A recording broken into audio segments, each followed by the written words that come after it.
Bienvenidos al podcast Cero Humilde Opinión. Los minutos que nos hacían falta para seguir hablando de nuestra pasión por los libros y el mundo lector. Yo soy Ale Medina. Yo soy Caro Cruz y comenzamos. Hola a todos y bienvenidos al episodio 200 del podcast. 200 episodios llenos de amor a los libros y del mundo lector. En este episodio seguiremos platicándoles sobre escritoras latinoamericanas, pero ahora nos vamos por el género histórico, de novela histórica. Pero antes de comenzar, Caro amiga, 200 episodios juntas de Cero Humilde Opinión. ¿Cómo estás?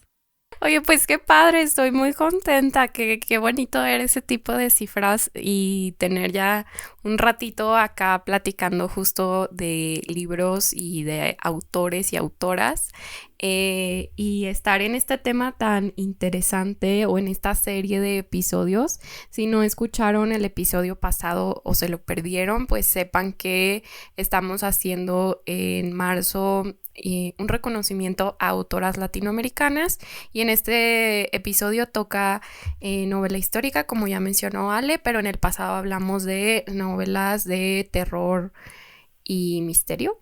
No sé, vayan a escucharlo para que sepan por qué les digo el no sé. La semana que entra estaremos hablando de otro género, pero ahorita vamos a concentrarnos en la novela histórica y creo que un buen punto de partida es definir qué es, ¿no? Pues bueno, es un subgénero narrativo que se configuró durante el romanticismo del siglo XIX y que ha continuado desarrollándose con bastante éxito.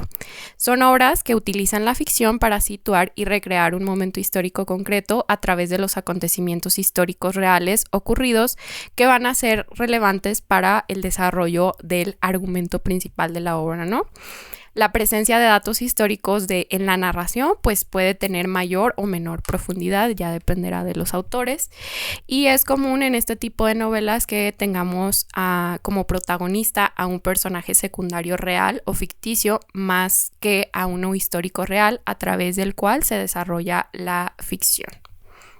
Entonces eso en términos generales, y el disclaimer de este episodio va en torno a dos sentidos. Primero, que le tuvimos que rascar bastante para tenerles variedad de países o de autoras que hablan de novela histórica, ya sea desde hace años o actualmente. Particularmente lo atribuyo a que yo casi no leo novela histórica, entonces acá me van a escuchar decir mucho, no lo he leído, no lo conocía y así tal. O en este caso no la he leído, no la conocía, ¿verdad? Pero bueno, hicimos como nuestra búsqueda, pero algo que concluimos Ali y yo, que el mundo del internet está bastante polarizado por autores hombres, y aun cuando tú haces las búsquedas en mujeres, autoras, tal género, de todas formas te arrojan resultados que no estás buscando. De hecho, si ustedes van y buscan novela histórica latinoamericana, el 99.9 va a ser de autores que ya todos hemos escuchado, novelas que tienen mucho interés, y probablemente acá en este episodio vayamos a mencionar autoras que ya han escuchado o que son reconocidas, pero creemos que todavía pueden tener más lectores. Así que pues vamos a empezar con una de las autoras que la verdad es que no había escuchado, pero me pareció muy interesante porque nos vamos a situar en Guatemala con Yolanda Colom, nacida en 1947, y lo interesante de ella es que es una revolucionaria y educadora con experiencia en la docencia no oficial entre sectores sociales marginados y explotados. Y tiene un libro que se llama Mujeres en la Alborada, que es una narración sincera, precisa, clara y apasionante de unos años clave en el movimiento revolucionario guatemalteco.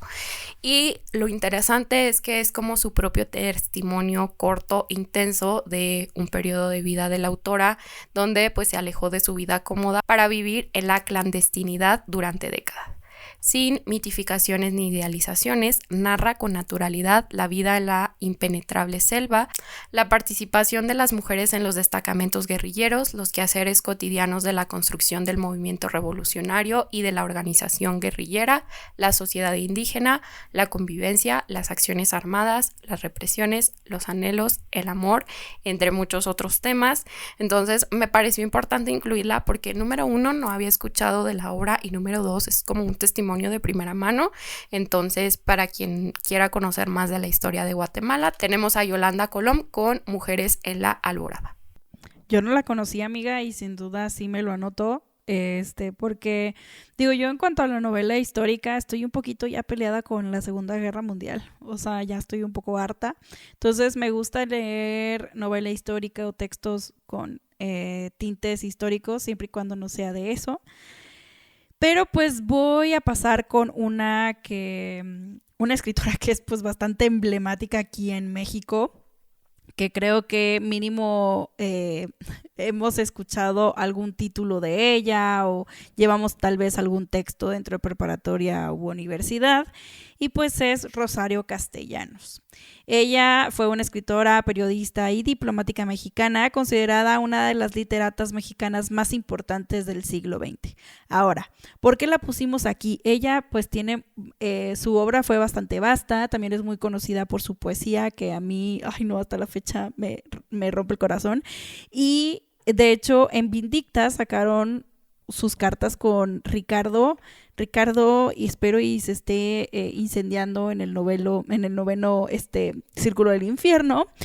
Y la verdad es que yo no sé si soy valiente para leer esas cartas, porque número 1 voy a hacer muchos corajes, número 2 siento que, ay no, o sea, voy a estar a la llore y llore. Entonces, pero bueno, vamos a regresar al punto de este episodio, y es porque la consideramos que escribe novela histórica. Yo la puse aquí por 2 novelas. Una que fue su primera novela publicada en 1957, que es Balún Canán. Y al igual que la escritora de la que acabamos de hablar de Guatemala, ella narra los enfrentamientos entre indígenas y terratenientes, blancos o ladinos, en el estado de Chiapas, que si bien nunca llegaron a entenderse entre sí durante la época colonial, trataron de comenzar a convivir de mejor forma durante la reforma agraria que implementó el presidente Lázaro Cárdenas del Río en la segunda mitad de la década de 1930. Ahora, ¿por qué digo que hago la comparación con la escritora de Guatemala? Porque ella o su familia fue, pues digamos que terrateniente en Chiapas, ¿no? Entonces ella nos cuenta mucho de lo que vivió su familia y ella, y pues también su punto de vista es bastante interesante, no porque esté al lado de los terratenientes, sino que se pone más del lado de los ladinos. Entonces es muy muy interesante. A mí me gustó mucho, lo leí creo que hace 2 años y la verdad está bastante bueno, y para hacer su primera novela, amiga, wow, o sea, súper bien hecha.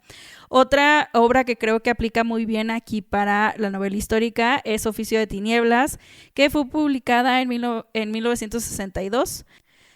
La novela narra el levantamiento que se produjo en el estado de Chiapas entre 1867 y 1870, llamado Guerra de Castas, Rebelión de Chamula o Revolución Mesánica de los Tzotziles, la cual culminó con la crucifixión de un indio que se convertiría en el Jesucristo de los indios. Entonces, no lo he leído, lo tengo pendiente. Tengo amigas que me han dicho que está bastante bueno, que de hecho les gusta más que Balún Canán, entonces me lo apunto bastante, pero igual ella hablando de estos choques de castas dentro del estado de Chiapas. Entonces, pues bastante interesante y muy bien por la Chayo, y la verdad.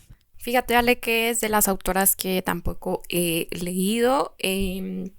No sé si lo vaya a hacer con novela histórica, siendo muy honesta, pero sé que tiene bastante reconocimiento. Estos libritos los pueden encontrar con Fondo de Cultura Económica, y digo libritos porque son de estas historias que sí son de bolsillo, súper prácticos, que los puedes llevar a todos lados, y me gustaba mucho ver cuando alguien de la librería se los llevaba, cuando estaba en la librería hace un año, y como que rápido los guardaba en algún lugar de forma bien práctica, ¿no? Entonces, eso 10 de 10 por si quieres un libro cortito, sencillo de transportar.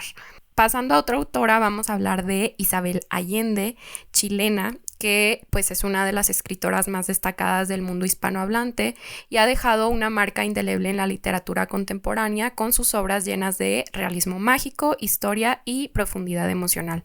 A lo largo de su carrera ha sabido entrelazar la historia y la ficción de una manera magistral, ofreciendo a sus lectores una mirada íntima y envolvente a través de los acontecimientos más significativos de América Latina e incluso más allá.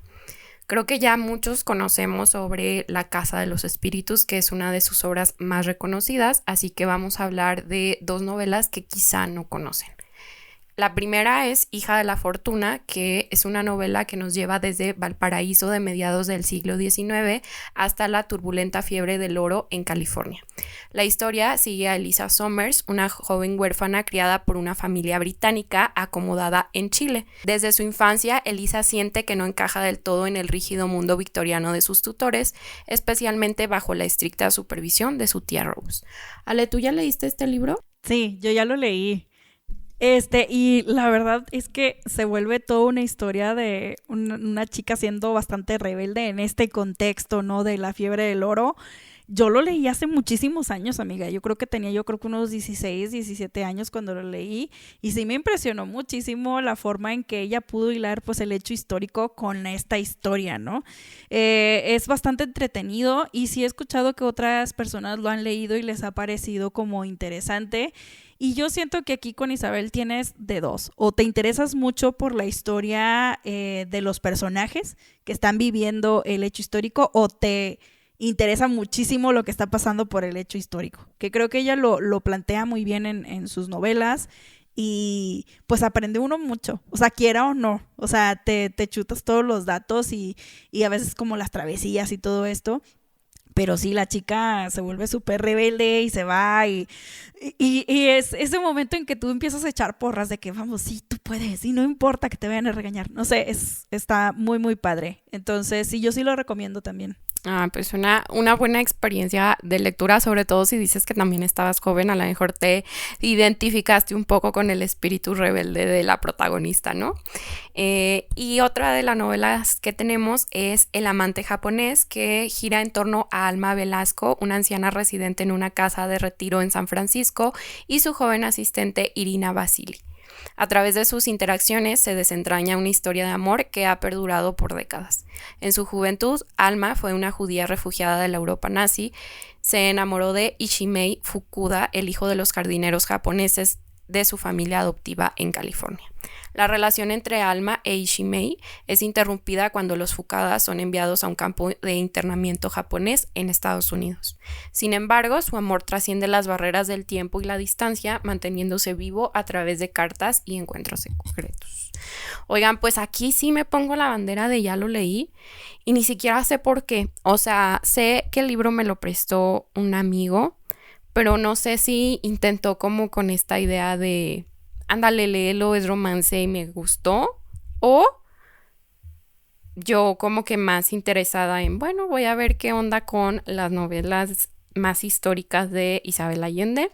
Me acuerdo que me gustó mucho, pero que sí sentí que me hizo falta este contexto que Cero tenía de la parte como histórica, ¿no? Estuve investigando como varias cosas, entonces pues sí fui complementando la lectura, y aquí es donde quisiera abrir un debate y que ustedes me digan qué les pasa a ustedes si son lectores de este género y si prefieren acercarse a novelas con hechos históricos de su interés o que ya conocen previamente o que tienen un poco de información y dicen, bueno, voy a profundizar más, pero que tienen cierta idea, o le entran a todo y dicen durante la lectura voy aprendiendo y me voy contextualizando, porque a mí es algo que es lo que me detiene justo a acercarme a estas novelas, y es el no tener como suficiente información y sentir que estoy perdiéndome muchas cosas, y que si voy a investigar me detengo un montón en la lectura y luego ya leí y me sumergí en un montón de páginas y digo, no manches, mejor me pongo a leer la historia y dejo de lado la ficción. No sé, es bien raro, entonces díganme ustedes de qué team son. Fíjate que yo también ya lo leí, amiga, pero a mí me sorprendió porque yo no sabía sobre ese holocausto que se vivió en Estados Unidos en la guerra. Entonces me ofreció realmente un tema que yo no tenía ni idea. Obviamente sí investigué luego, después, porque yo entré a la novela simplemente por ser de Isabel Allende y ya, y de que me gusta. O sea, es como medio de confort sus libros para mí, porque sé que, bueno, me va a dar algo que ya sé que puedo esperar. Entonces es por eso que la leí y sí me gustó y pues la historia de amor también, ay, no sé, como que sí se me hizo como muy bonito y aparte sí también tiene como temas también por ahí un poquito más actuales con la chica que la cuidaba y que estaba ya a su cuidado en esta casa de reposo. Entonces, pues sí, la verdad a mí me gustó bastante. Pero pues sí, ahí déjenos en sus comentarios ustedes qué team son. Luego ahora nos vamos, amiga, a Colombia con Laura Restrepo. Su estilo es influido por su carrera de periodismo y su trabajo humanitario en Latinoamérica. Laura le gusta usar el espacio liminal hablando de las fronteras territoriales entre países o en una isla en el océano. En sus novelas vemos el tema de la explotación y otros tipos de violencia en forma gráfica y continua. Aquí tenemos 2 novelas de ella. Quise empezar con el primer libro que leí de ella y de hecho me di cuenta ahora investigando que es la primera novela que ella publicó y es La Isla de la Pasión. Esta fue publicada en 1989 y nos cuenta la historia de Ramón Arnaud, un joven oficial del ejército mexicano que acepta una misión en una isla desierta que no por casualidad es llamada La Pasión. Y parte hacia allá junto a su esposa Alicia y 11 soldados con sus familias. Entre tanto, su país entra en el vértigo de una guerra civil, cae el gobierno que los ha enviado y nadie vuelve a acordarse de ellos ni de la isla, en donde quedarán liberados a su suerte. Entonces, está bastante interesante. La verdad es que cuando yo lo empecé dije, ay, como que el tema no me interesaba tanto, pero la verdad creo que lo cuenta bastante bien y llega el punto en que te succiona la historia. O sea, de que dices, no, ya, ¿qué va a pasar? O sea, de que es que qué más les va a pasar. Yo, por ejemplo, ahí fue la primera vez que leí una novela que tratara el escorbuto. O sea, así de que como una enfermedad tal cual y ver exactamente todos los detalles así como de la enfermedad. Dije, órale, o sea, no es como algo que le daban nomás a los piratas. O sea, le puede dar a cualquier persona que no tenga disponibilidad a la vitamina C. Entonces, bastante interesante por ahí.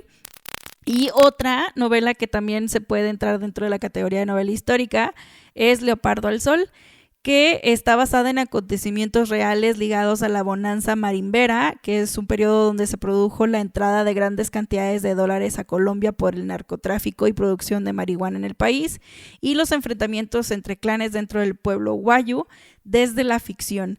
Ahora, algo que caracteriza también mucho, como les comentaba ahorita, la obra es el periodismo. Laura, antes de ser escritora, es periodista. Entonces, creo que el ojo crudo y crítico que ella tiene a través del periodismo sí se ve bastante plasmado dentro de sus novelas. Entonces, sí esperen sangre y cosas gráficas, porque sí las tiene y ella usualmente noveliza muchos hechos dentro de su país para hacer muchísima como pues sí, denuncia, ¿no? A través de su literatura. Justo a eso quería llegar porque ninguno de estos libros los he leído y honestamente no creo hacerlo, pero hay otros de ella que no precisamente son de novela histórica, pero que tienen como este guiño de que utiliza hechos reales para hacer una ficción, ¿no? Y que a lo mejor se alejan de contextualizar completamente o de hacer novela histórica. Entonces, pues si ustedes son un poquito más como yo, pero de todas formas quieren explorar diferentes voces, pues ya tenemos a esta autora colombiana que tiene otros títulos que les pueden llamar más la atención.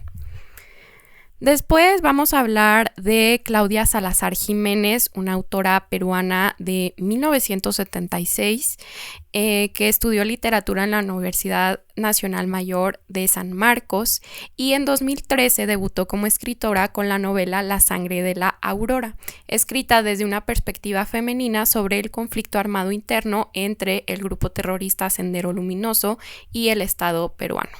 es decir, el conflicto armado de Perú. Obtuvo el premio Las Américas de Narrativa en 2014 por este libro y sus relatos han aparecido en diversas antologías internacionales y se han traducido al inglés, italiano, alemán y el francés. Ha publicado también la colección de cuentos Coordenadas Temporales en 2016, la novela histórica juvenil llamada 1814, Año de la Independencia, en 2017. Entonces, pues bueno, como historia principal de novela histórica, La Sangre de la Aurora, pero también está esta otra juvenil que explora como también su independencia, ¿no? Entonces, esas dos propuestas. No conocía a la autora, fue hasta este episodio para diversificar un poquito los países que llegué a ella. Y pues aquí está, ustedes platíquenos si ya la leyeron, si nos la recomiendan. Sí, dejen en los comentarios porque yo tampoco no la había escuchado. Y más a comparación de la siguiente escritora que yo creo que en los últimos años ha tenido bastante auge. Y pues es Sofía Segovia. Ella es originaria de Monterrey y pues es escritora, periodista, guionista y tallerista. A menudo, la autora ha destacado las dificultades a las que se enfrentó al comienzo de su carrera como escritora al ser de Monterrey, en una época en la que el arte y la creación estaban centralizadas en la capital del país, y de cómo el correo electrónico ha mejorado esta situación actualmente, ya que pues puede mandar sus manuscritos vía correo electrónico. Tiene varias novelas. Tiene 3 novelas y otros libros publicados en cuanto ya más académicos o de ensayo, pero aquí les voy a hablar de dos de sus novelas, que de hecho creo que son las más famosas, y es El murmullo de las abejas y Peregrinos. En El murmullo de las abejas, bueno, pues la historia está situada en Linares, Nuevo León, con la Revolución Mexicana como telón de fondo. Y pues vemos como un buen día la vieja nana de la familia abandona sorpresivamente un reposo que parecía eterno para perderse en el monte. Cuando la encuentran, sostiene 2 pequeños bultos, uno en cada brazo. De un lado, un bebé misterioso y del otro un panal de abejas. Ante la insistencia de la nana por conservar y cuidar al pequeño, la familia Morales decide adoptarlo. Es una historia familiar donde la traición y la ambición pretenden ganar una guerra. Yo ya lo leí, me gustó muchísimo, es entretenido, pero sí es un libro algo lento. O sea, es de esos libros que te vas despacio y ves muchísimas cosas que vivía la gente en esa época. El uso del tren, cómo la sociedad en pueblos pequeños, cómo se maneja y todo esto, ¿no? Fíjate, Ale, que de que lo pienso un poquito más, porque varias personas han intentado convencerme de que Caro no está tan pesado, está bien bonito, no inventes, me la pasé muy bien. Y personas, porque ya veo, Ale, que está cuestionando que me digan que no está tan pesado, personas que a lo mejor no son tan asiduas en la lectura, que de todas formas como que se sumergieron muy de profundo en este libro, pero luego está como esta otra parte que me dicen, es que es de esos libros en los que sientes que no pasa nada, y pues ya saben que a mí me cuestan esas historias. Entonces es esta eterna disyuntiva también de lo leo, no lo leo, porque creo que de su obra sería el único con el que me atrevería a, bueno, le doy oportunidad y chance, si me gusta, pues ya leería alguna otra de sus novelas o algo por el estilo. Entonces, si son Team Sofía Segovia, pues anímenme en los comentarios. Si ya la leyeron y no les gustó, pues díganme, no lo hagas, Caro. O sea, yo no te recomendaría, de hecho yo creo que nunca te regalaría El murmullo, por ejemplo. De hecho, yo te recomendaría que fueras con Peregrinos, porque a pesar de que es de la guerra, tiene mucha acción. O sea, todo el tiempo están pasando cosas y te pone triste, te asquea, te da coraje. O sea, yo siento que una novela muchísimo más emocional. El murmullo sí es una novela muy bonita, pero al final del día es una novela también muy costumbrista. Entonces a lo mejor, pues no, o sea, yo no te veo leyendo eso. O sea, definitivamente no te veo leyendo eso. A comparación de Peregrinos, que a pesar de que ese sí es Segunda Guerra Mundial, que ya sé que me estoy contradiciendo porque al inicio dije, pero aquí me gusta que, mira, para empezar, la novela va de 2 familias de distintas regiones de Prusia, que van huyendo de su pueblo en un éxodo suscitada por los horrores de la Segunda Guerra Mundial. Las vidas de Arno y Ilse son 2 niños que, sin siquiera conocerse ni saber qué les deparará en el destino de otras tierras, Van junto a los suyos en un peregrinaje sin descanso. Buscan escapar de la destrucción, del hambre y de la muerte, pero es la esperanza de paz y del reencuentro. Es el deseo de hallar un lugar donde echar nuevas raíces, lo que les arraiga en el corazón. Y pues es una novela, amiga, basada en hechos reales. Y Sofía entrevistó a Ilse y a Arno. Está buenísima, sí tiene escenas crudísimas porque realmente la guerra fue cruda, o sea, y eso lo sabemos de antemano y sabemos lo de los campos de concentración, pero qué onda con la gente que era alemana y que de cualquier manera vivió cosas horribles, o sea, a pesar de que tal vez no eran nazis, eran alemanes, entonces todo lo que tuvieron que hacer para que también los soldados no lo agarraran contra ellos. Está bastante bueno, súper entretenido. Ese libro yo sí lo leí muy rápido, o sea, yo sí estaba así de que no manches. Y que me dio o sea, a comparación de otras novelas, es que yo no había leído una novela que tratara sobre los alemanes que no eran nazis. O sea, solamente había leído o de los nazis o de los judíos. Ajá, entonces, pues ahí tenía a estas personas que decían, es que yo no quiero la guerra, o sea, soy alemán, pero yo no voy conforme a esos dictámenes, o sea, yo no quiero que se haga esto. Entonces vemos también pues pues esa cuestión del exilio y de todo esto, y de neta la sufridera, amiga, sí está bastante hardcore. Yo te recomendaría más que antes que Murmullo. No te veo leyendo El Murmullo definitivamente. Se fijan, Ale me está intentando persuadir y me gusta porque sí lo logra, o sea, y creo que ya me había platicado ella sobre esto de esta manera, ¿no? Porque es como la que se sienta conmigo y me dice, a ver, Caro, vamos a destruir tus prejuicios de historias y te convenzo.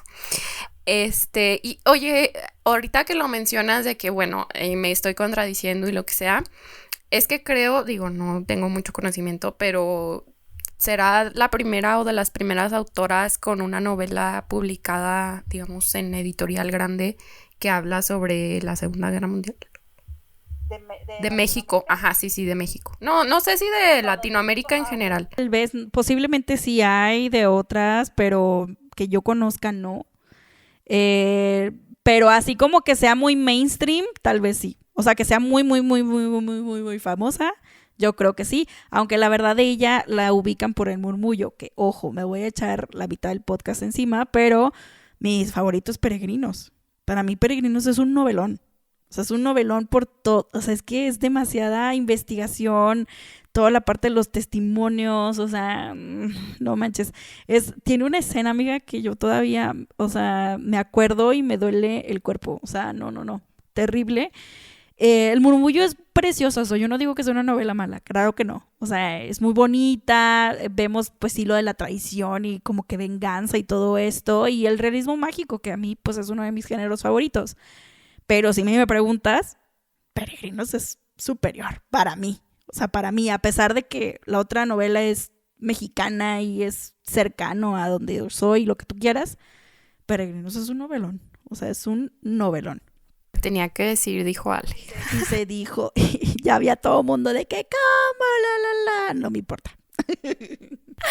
Oye, pues vamos a seguir en México y en Monterrey con Gabriela Riveros, que pues es escritora mexicana de poesía, cuento, ensayo, novela y literatura infantil, y ha sido catedrática de escritura creativa del Tecnológico de Monterrey, publicando 2 novelas de las cuales les vamos a hablar en este episodio, además de varios libros de cuentos, ¿no? Pero en esta ocasión platicaremos primero de Olvidarás el fuego. En este libro se cuenta la historia de judíos sefarditas de España y Portugal y su camino a tierras del norte de México y al nuevo reino de León. En ese andar por tierras españolas, portuguesas y su llegada por Tamaulipas y después a esas donde en el valle sobresale el Cerro de la Silla.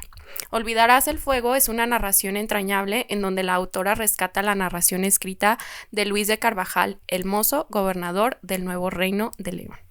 Que pues lo único que puedo decir de este libro que no he leído es que me encanta la portada. O sea, todo mal de que reduciendo la historia a decir que me encanta la portada, pero probablemente puede ser un fact para que personas lo elijan por la portada y luego ya si les llama la atención la sinopsis, ¿no? Oye, yo quedé loca porque este libro trae muchísimo de la Inquisición, de ser judío luego converso, bueno, sí, de salir de tu religión judía y todo esto. Están las torturas, amiga, terrible. O sea, y cómo mataban a la gente, horrible. Y cómo la torturaban, horrible. O sea, es un libro bastante fuerte, con alto contenido histórico. O sea, sí es un libro para... Si eres amante de la novela histórica, este es tu libro. O sea, lee este libro porque lo vas a amar.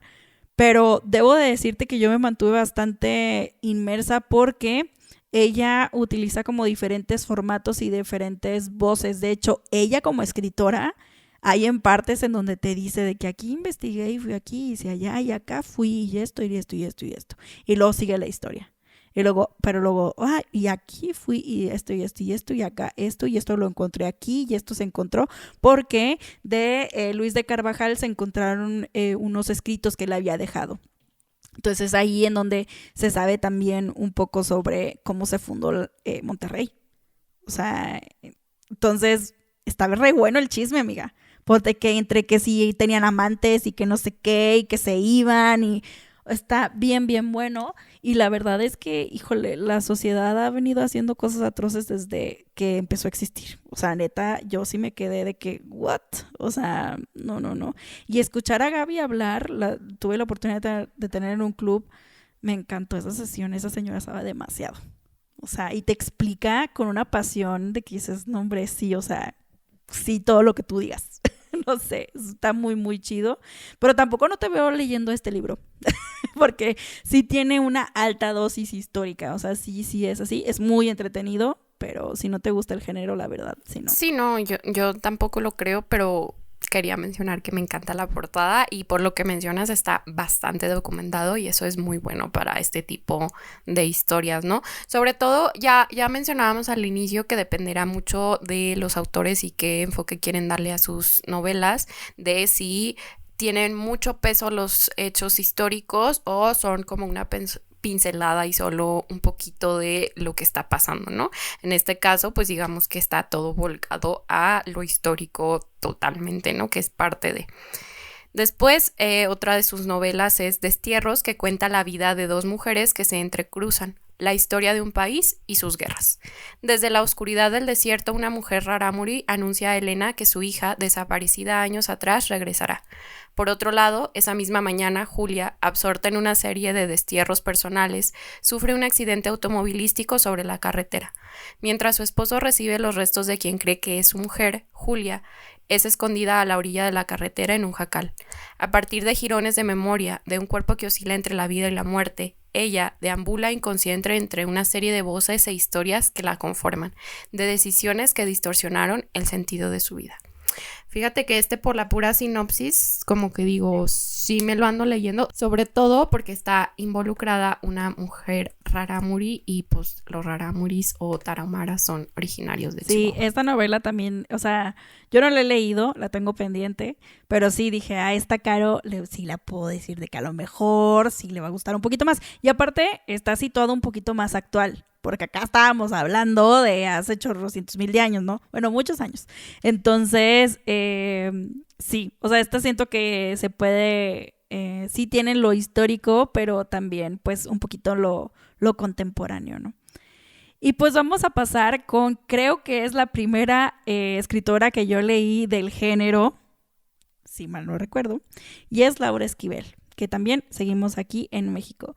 Y pues es escritora y política y es internacionalmente conocida por su obra Como agua para chocolate, publicada en 1989, traducida en más de 30 idiomas. Ha publicado 12 obras entre cuentos y novelas. Y yo sí, o sea, antes de que empecemos como que a hablar de Como agua para chocolate, amiga, a mí me impresiona cómo una escritora ha podido vivir de su primera novela publicada. O sea, porque sí ha sacado de otros libros, otras historias, pero sigue viviendo a través de esta. O sea, yo sí me quedo de que me impresiona, o sea, me impresiona mucho eso. No, y que ya que lo mencionas ahora con la reciente adaptación, mucha más gente se interesó en, ¿sabes qué? Si ya hice corajes con la serie, pues déjame pongo a hacer corajes con el libro, ¿no? O que descubren que tiene el libro, ya sea personas igual mexicanas o de otros países, y eso es bien interesante. De hecho, estoy sorprendida que me digas que 30 idiomas, o sea, sí me imaginaría que tiene traducciones, pero tantísimos. Sí, y otro chisme que me encontré por ahí, la primera adaptación que se hizo del libro fue hecha por el que era su marido en ese tiempo. Y también ganó, o sea, la peli ganó un montón de premios, o sea, un chorro de premios. O sea, también el señor sigue también como que lucrando a través de eso, que digo, ahorita ya pues la adaptación ya es con otra productora y todo esto, pero Laura sigue viviendo a través de esos libros. Ahora, ha sacado como spin-offs y cosas así de como Agua para Chocolate. Se vende, pero no como Agua para Chocolate. O sea, la verdad es que sí es para mí como todo un hito pues sí, de la industria literaria, de cómo pues escribiste con esa novela y casi creo que te pudiste haber quedado con esa y con esa la armabas, ¿no? Es no solamente el talento, sino también yo creo que la suerte. Justo te iba a decir, ¿no? De que el volado de qué pasa cuando solo tienes una novela, pero esa novela puede ser tu primera y única porque no se te dio el éxito, no se dieron las circunstancias, o tu primera, única, pero wow, con el nivel, ¿no? Ajá. Sí. Sí. Y pues, ¿de qué va como A para Chocolate? La novela narra la historia de Tita de la Garza a manera de recetario, donde cada capítulo es una receta que relata las aventuras de la protagonista en una casa donde la tradición la obliga a quedarse a cuidar a su madre. Y por lo tanto, sin poderse casar nunca. Tita, excelente cocinera, expresa su enojo y rebeldía a través de sus recetas, creando situaciones extraordinarias que involucran también a los demás miembros de su familia. Sin duda, Laura Esquivel conquistó al mundo literario hace 25 años a través de esta alegoría que vincula con arte, los sentimientos y la gastronomía. Y neta, wow. O sea, sí, para mí sí sigue siendo así como que no manches, sigue viviendo después de 25 años por ese solo proyecto. Y es un libro corto, ¿no? O sea, es breve, pero está tan lleno de sentimientos y detalles. Ojo, aquí el contexto histórico es la Revolución Mexicana. Es una historia situada en Piedras Negras, Coahuila, lugar que yo pues súper conozco porque pues yo vengo de un lugar como a media hora de ahí. Entonces, sí, o sea, a mí lo que me impresiona y para mí en donde también la novela en sí está haciendo historia es en seguir tan vigente después de tantos años. Fíjate que lejos de lo que podría pensarse de que muchas veces esta es una lectura obligatoria o te acercan a ella en etapa escolar, yo nunca la leí, nunca me la mandaron como lectura, pero hace poquito en este programa que está por parte de la Secretaría de Cultura, pero es que quiero mencionar el programa de el nombre, pero no me puedo acordar ahorita, pero que son estas lecturas en voz alta donde llevan a diferentes actores, actrices o figuras relevantes del medio a realizar la lectura de algún texto, ya sea contemporáneo o más bien pues como más histórico, clásico. Vino a mi ciudad a como esta propuesta con como Agua para Chocolate. Yo dije, pues voy a ir porque nunca he leído el libro y sí está en mi radar. Y pues empezaron con 2, 3 capítulos porque están cortitos y gracias a las recetas como que también puedes avanzar un poquito más rápido, ¿no? Porque a lo mejor en las lecturas en voz alta pues como que un poquito innecesario que lean las recetas, pero fue una lectura súper rica. Y el punto es que yo me quedé intrigada y dije, pues me lo voy a aventar, y me la aventé y me atrapó bastante. En sí podría decir que sí es muy importante para entender como la psicología de los personajes y todo lo que está pasando, pero el peso siento que está más en cómo se están relacionando y lo que está ocurriendo que en lo histórico. Sí toma relevancia en algún punto y sí te das cuenta y como que hasta te acuerdas, ¿no? De que, híjole, sí, es que estamos en la revolución, ¿no? En plena revolución. Pero en mi caso no se me hizo pesado de leer y digo, pues al ser México y un tema como tan común, digamos, pues tampoco es como que estuviera perdida, ¿no? O sea, creo que eso es lo que me cuesta cuando no tengo nada de idea, que ya les decía, del hecho histórico y lo estoy leyendo y es de que, ¿qué está pasando? Pues aquí sabía qué onda. Me gustó bastante, entonces 10 de 10. Oigan, y pues ya para cerrar vamos a hablar de Daenerys Machado Bento, una autora cubana que nació en 1986, es escritora, periodista e investigadora literaria.